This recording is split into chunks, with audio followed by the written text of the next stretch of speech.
pas le truc qu'il faut dire aujourd'hui à Nathan, mais le temps est compté et que chaque période est une occasion à ne pas rater.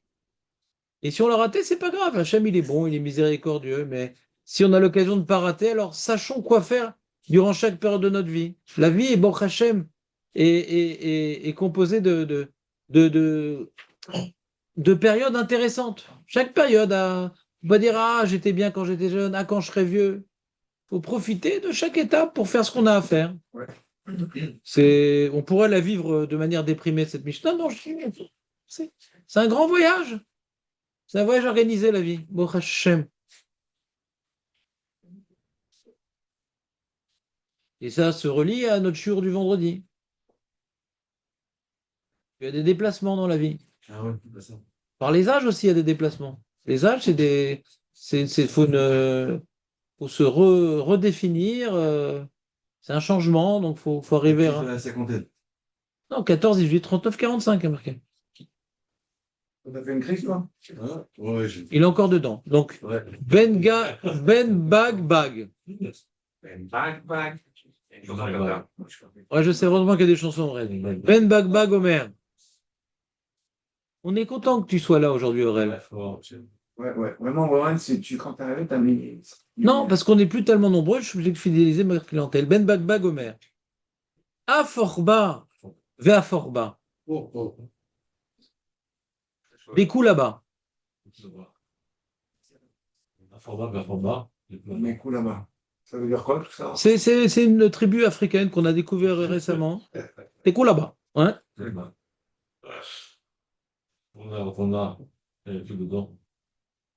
Omer Barthénora, Aforba, Veaforba, Batora. La Torah à droite, à gauche, dans tous les sens, tu la retournes, etc. C'est quoi, Forba, ça veut dire quoi? Tu sais pas? Creuser?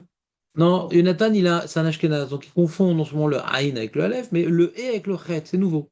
Ah, c'est Noël. Chofer et Ofer, c'est pas pareil. Alors, Si tu parles en verlan, c'est la même chose. Donc il dit, des coups là-bas, Kol Timtsaba, il y a tout dans la Torah. À part le gel que ne met plus Aurel, il y a tout dans la Torah. Hein? J'ai changé de gel. Moi j'ai vu. Il est complètement inefficace ton gel aujourd'hui.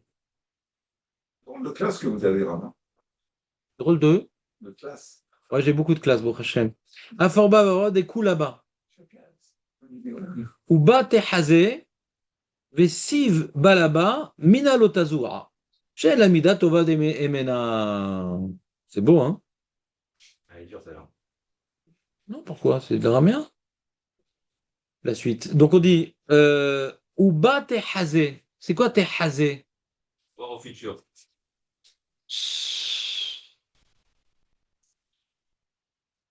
Honnêtement, Aurel. Vraiment? Oui. Vraiment ou pas? Non, vraiment, vraiment, je suis fier de toi. Merci. Non, non, moi je suis sûr que je suis fier de toi. Je suis fier de toi alors que ça n'a rien à voir. Mais là, vraiment. Mais là, Je dis, je sais pas faire un compliment, tranquille. Ça dépend à qui. Ou bah t'es rasé, Ouais, t'es rasé alors. et dedans tu regardes. C'est vrai, c'est ce que j'ai dit. Ah, il était pas loin, hein. Mais c'est Bidou ce qu'il a dit quand je dis je suis fier. Ah,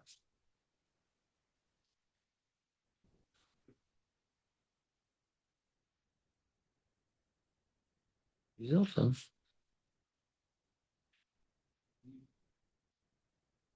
Il veut dire quoi? Qu'à travers le fait de prendre la Torah et de la retourner dans tous les sens, de regarder à l'intérieur et tout, tu vas trouver tout ce dont tu as besoin pour ta vie?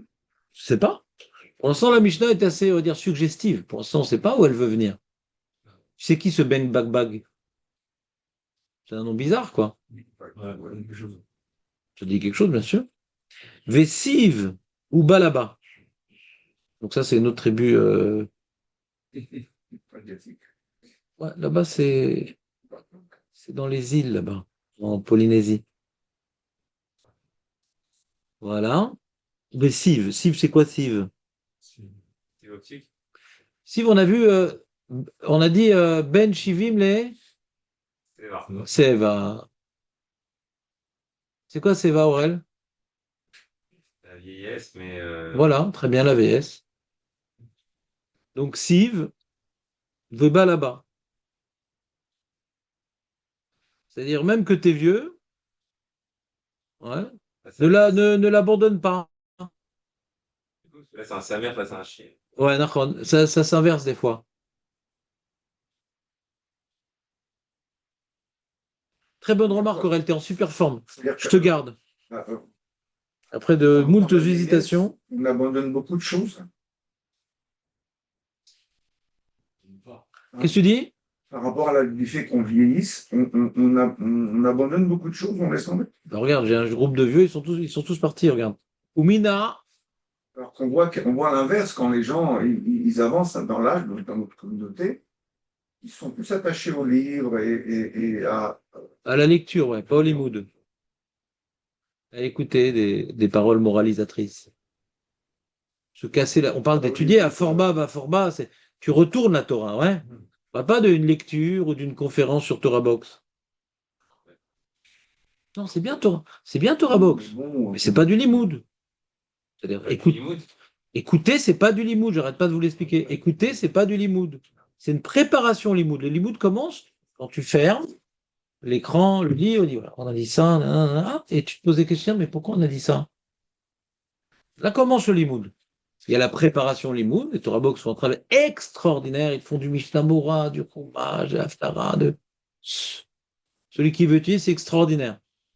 Et à la fin, ils posent même des questions de tester vos connaissances. Et c'est là où il commence le limoud. Là, il commence le limoud. Quand tu écoutes, on écoute à moitié, je le vois quand je vous dis un truc, je vous pose des questions et vous dites l'inverse. C'est pas que vous, c'est tout le monde, on interprète. Alors, quand tu reprends pas, tu relis, tu essaies de te rappeler ce que tu as étudié. D'accord? C'était une Mara Mefourachet qu'on a vu dans. C'est une Mishnah Mefourachet qu'on a vu dans Brachot, qu'on a dit que le srar de la dracha, c'est les pas. Vous vous rappelez ou pas? Que si tu n'es pas capable de répéter ce qu'il a dit le Rav, tu n'as pas le srar du limoud. Aurel, je suis avec toi, ne te sois pas déconcentré. Si tu n'as pas la possibilité de répéter ce que tu as entendu, tu n'as pas le srar du limoud, donc tu as le srar de psia. C'est pas moi qui ai inventé cette histoire. Tu comprends ou pas? Donc, quand tu écoutes un shiur sur n'importe quelle application et tu n'es pas capable de répéter, tu n'as même pas srar psiote. Vous êtes dur là. Bah voilà, c'est moi. Vous êtes dur. Ouais, je suis dur. Bon. On a perdu encore un. L'arrivée, Directement. Il est pas arrivé, il est parti. pas mentir, hein, il y a toujours un scout, quoi qu'il arrive. Oui, la Gemara, elle dit srar psiot, c'est la Gemara. Elle a dit on a le srar des psiot. Et c'est beau de se déplacer. Non, je passe pas. Comment tu t'appelles? Léon Fargeon. Léon Fargeon. Très bien. Ouais. Gabriel Malka. Ah, Gabriel Malka. Je suis connu, hein. Désormais. C'est marocain, ça. Ah oui, c'est purement marocain. Ouais, ouais. Veracruz. Attends, mais Léon, il est marocain, non? comment un Marocain survit à Natania? C'est la question que je me pose toujours. Je suis à Paris. Hein? Je vis à Paris. Ah, d'accord, très bien, tout va bien. Donc, la Gemara nous dit que si, Rachi explique la Gemara, si on n'est pas capable de répéter le cours qu'on a entendu, alors il y a un srout, c'est la donne srout, avalma srout. C'est quoi le srout? Le srout, c'est l'effort d'aller à la dracha. C'est l'effort. Et Foum Tsahara, en fonction de l'effort et le salaire, ouais. Mais il y a un effort que certains veulent bien réaliser, et donc il y a un salaire que certains pourront contracter, c'est d'étudier. Et pour étudier, ça commence quand on répète ce qu'on a entendu et qu'on est capable de répéter. D'accord? Donc tout ce qu'on peut, les shurines qu'on peut entendre sur Internet ou en live, ouais, vaut mieux aller directement en live, parce qu'au moins on a ce rare psiote. De façon générale, quand on écoute un cours à la maison, on n'est pas complètement concentré. Il y a la femme, les enfants, le machin. Il y a au milieu un message, un truc. Donc c'est toujours mieux de se déplacer pour écouter un cours. Je ne parle pas pour amener plus de monde à mon cours, hein, ça c'est pas le problème. Parce que même s'ils viennent, ils ne reviennent pas, donc ça ne change rien. Mais l'enjeu de se déplacer à un shiur, ça permet d'être attaché à ce qu'on fait. Alors, quand on écoute à la maison, alors on est attaché à la maison. Donc ici, il y a marqué Vemina lotazua. Mina et d'elle. On parle de la Torah, ouais. Lotazua.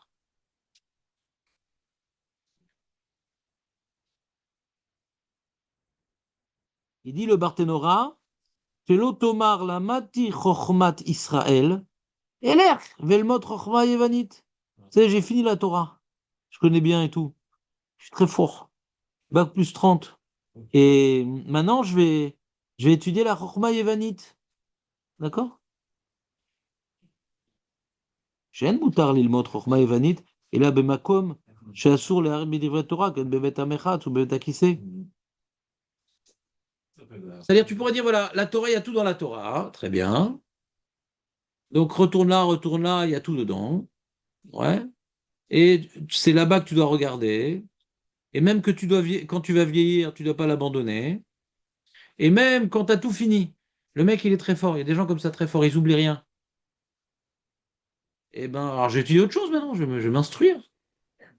Justement, la Torah, c'est infini. Infini. On peut pas la finir. Je comprends ta question. On peut pas la finir parce que Donc tu dis que l'argument qui est rapporté dans le Barthénora, le monsieur qui est cité dans le Barthénora, il n'est pas honnête.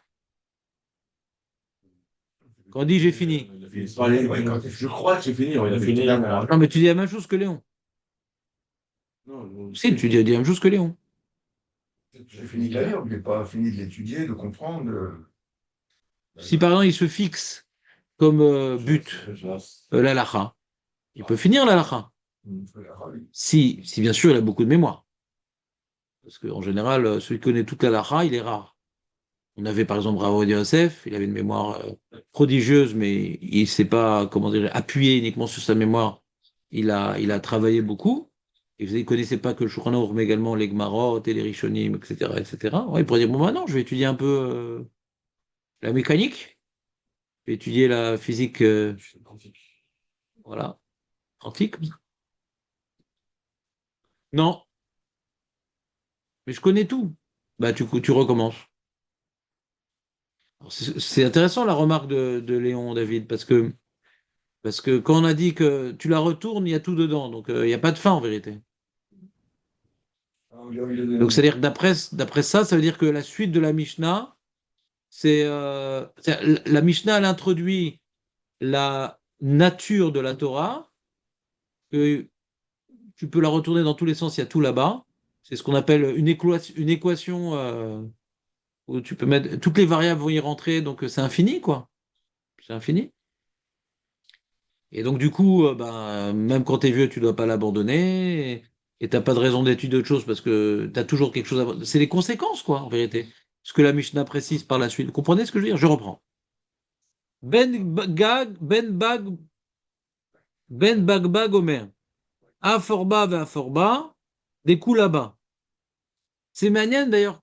Il y a un truc intéressant, c'est-à-dire. Le mot Torah n'est pas mentionné dans la Mishnah. Retourne là, il y a tout dedans. C'est-à-dire, c'est sous-entendu la Torah, c'est manienne. Ou bas tu vas regarder dedans, et même que t'es vieux, ouais, tu vas te vieillir avec. Vemina lotazua, et tu l'abandonneras pas, même si tu penses avoir terminé. Shen lecha mida tova emena. Il n'y a pas quelque chose de mieux que ça. Alors, le Barthénora, il rajoute, il dit Chochma Evanit, alors qu'on ne peut pas étudier Chochma Evanit, c'est dommage. Si, tu peux. À l'endroit où tu ne peux pas étudier la Torah, comme par exemple dans Bet Amechatz ou Bet Akissé, dans les bains et dans les WC. Alors, c'est le, comment dirais-je, le lieu de prédilection pour les autres sagesses. J'ai une bibliothèque là-bas.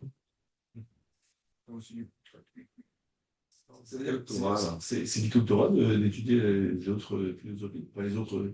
Le Vadaï. C'est ce qu'on vient de dire, David. On le sait, ça depuis longtemps. Ça, pour qui c'est. Bête qui sait, non? Non, c'est une création d'Hachem, c'est aussi. Mais le cochon aussi, c'est une création d'Hachem. Oui, d'accord. Pas tout ce qui a été créé est bon. Le but, c'est pas de prendre ce qui a été créé, de faire le bon choix. Oui, Les sciences. les sciences. Fan. C'est là où on fait des choses. Non, mais même si c'était vrai ce qu'il disait. Ouais. On lui veut parler genre la biologie, l'anatomie, s'intéresser à la création d'Hachem. Ouais. Il a fait merde. Qu'est-ce que tu vas prendre de là? Je vois quand j'étudie Et la Torah, tu vois pas la beauté d'Hachem? Si, monsieur, Il y a évidemment. une contradiction comme ça dans le Rambam. Il y a un endroit, et tu dis pour rêver à la Havat Hachem. Contradiction entre Mishneh Torah et Sefer HaMitzvot. Quand il parle de mitzvot de Ve'afta et Hachem El Kechabe. Ouais, mais roulez. Une fois il est marqué, faut contempler le monde, etc. Une fois il est marqué la Torah. Et certains commentateurs ils disent c'est pas une contradiction. Il y a celui qui débute. Alors il a besoin d'aller à Rachim ou à Hidabrut pour qu'on lui explique, machin, toutes les beautés de la création et que c'est pas par hasard et que Hachem il joue pas au dé et tout ça, etc. Donc c'est pour découvrir un peu, c'est on va dire un préambule. Maintenant que tu as découvert que Hachem il existe et que la Torah elle est vraie, alors c'est beaucoup plus beau la Torah que l'anatomie. Ouais, parce que la Torah elle t'apprend à vivre. La Torah elle t'apprend à te comporter. La Torah elle t'apprend à te corriger. L'anatomie, tu restes un spectateur et tu peux être toi-même un singe et étudier l'anatomie, quoi. Comme dirait Darwin. T'as compris ou pas? Donc faut arrêter avec les sciences. Comment que c'est ton métier? Il y en a plein qui ont besoin de ça. Voilà. Développer à travers un esprit cartésien, pouvoir magnifier la beauté de la Torah. Regardez le Rav Zamir Cohen. Il a fait un travail extraordinaire. Il a écrit une très belle introduction. Il a écrit une très belle introduction de Rav Zamir Cohen. Il dit que lui, il était voué à une carrière de Dayan. Et comme il a vu les nécessités de la génération, il a dû se vouer à les sciences, les machins, etc. Mais pour lui, c'est une descente, d'accord? Mais c'est pour les besoins du peuple, d'accord? Mais en valeur absolue, s'il n'avait pas ce don de bien présenter les choses et d'avoir un impact vers les foules, il n'aurait pas fait ça, d'accord?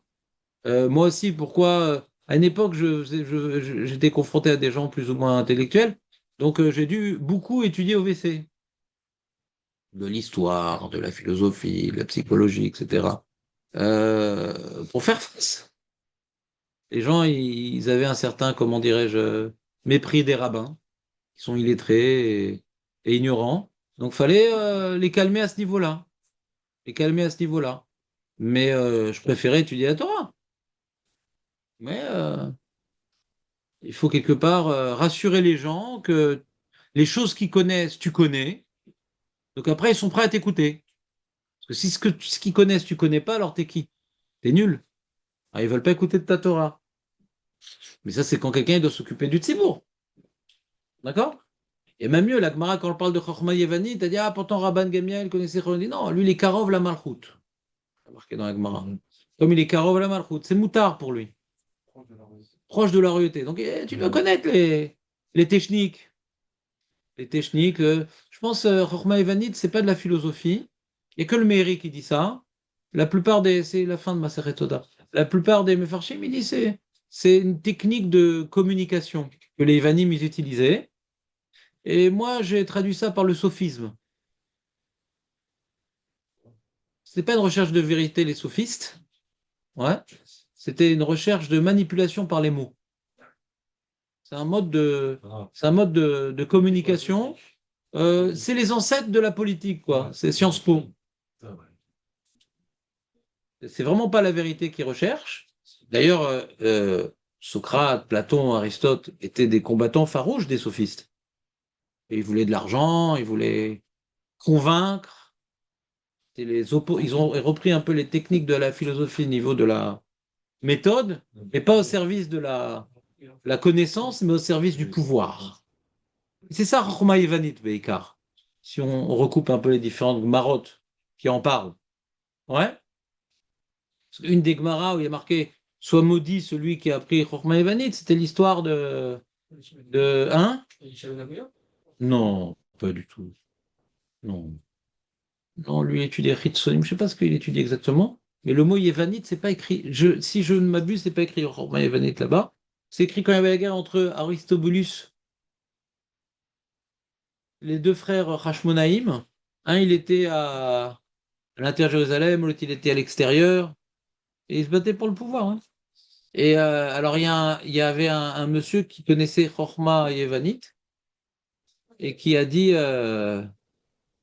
qui était à l'intérieur et qui a envoyé un message à celui qui était à l'extérieur, si tu veux gagner la guerre, il faut arrêter de donner des bêtes pour le Korban Tamid. Tant qu'on apportera le Korban Tamid, alors la ville de Jérusalem restera imprenable. Et là-bas, donc il a transmis un message par Chokhmah, donc c'est des rémazim, c'est une manière de communiquer, c'est comme du morse, mais sans les deux dents. Ouais? Et il a été dedans pour faire du morse. Oh, ben. Et là-bas, on voit que c'est pas de la philosophie. Là-bas, mais Harour, marqué là-bas dans le Gemara, Harour, Amelamed, Chokhmah Evanid, les Beno.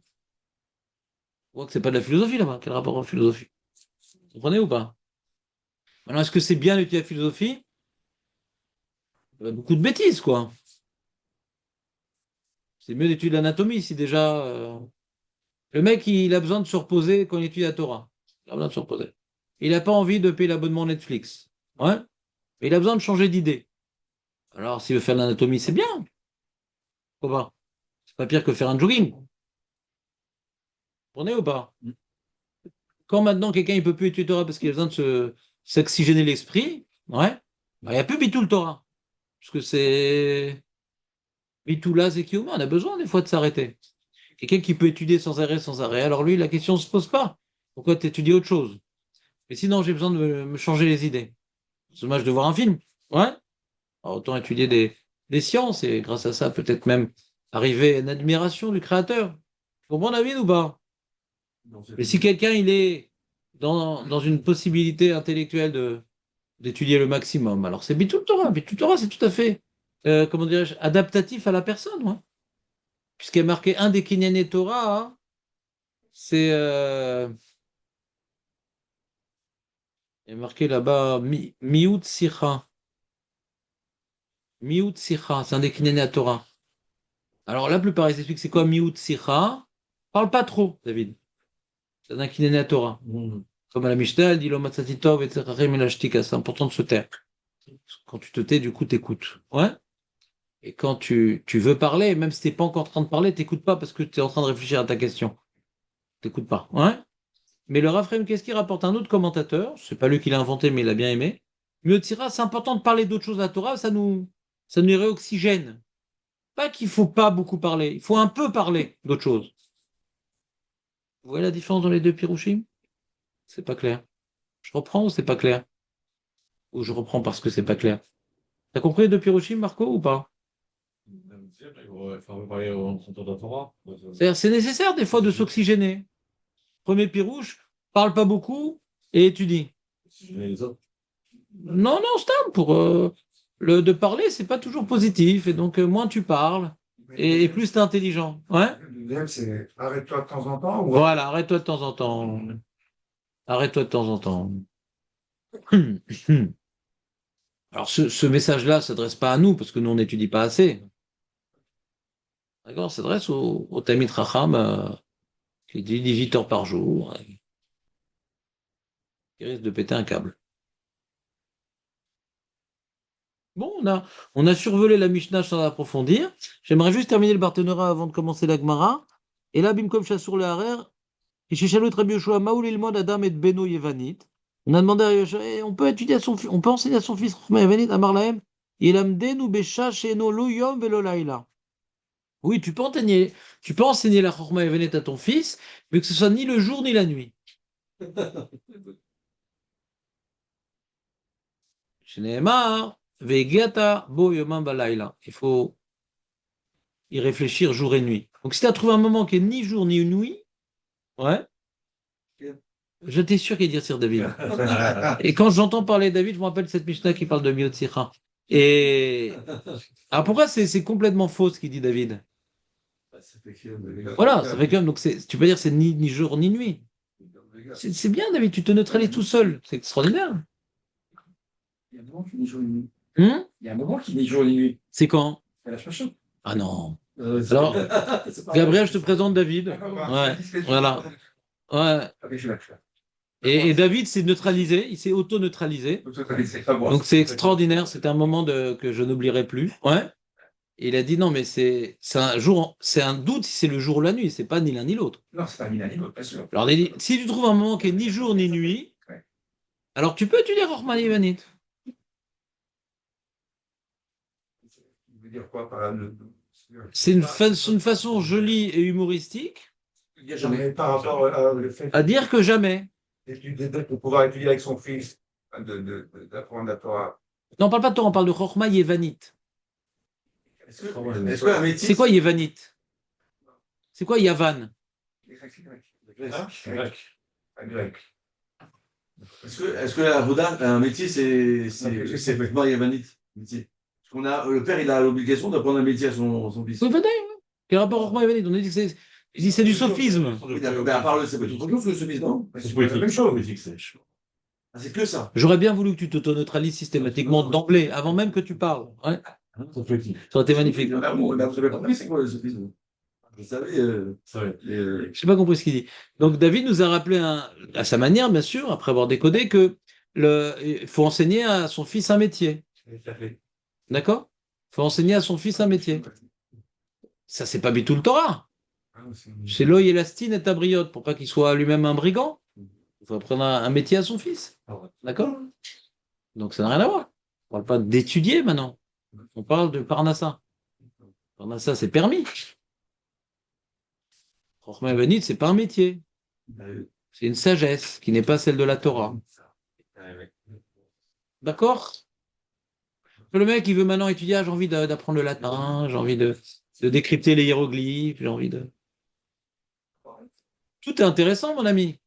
Aval, il y a tout dans la Torah. Tu veux te casser la tête, il y a tout. D'accord, Aurel, il y a toutes sortes de sujets en Torah. Il y en a qui te dérangent plus que d'autres. Parlons-en, les sujets qui te dérangent. Donc, le sujet de la Gemara aujourd'hui. Bah, un nouveau sujet alors. Non, non. C'est pas un nouveau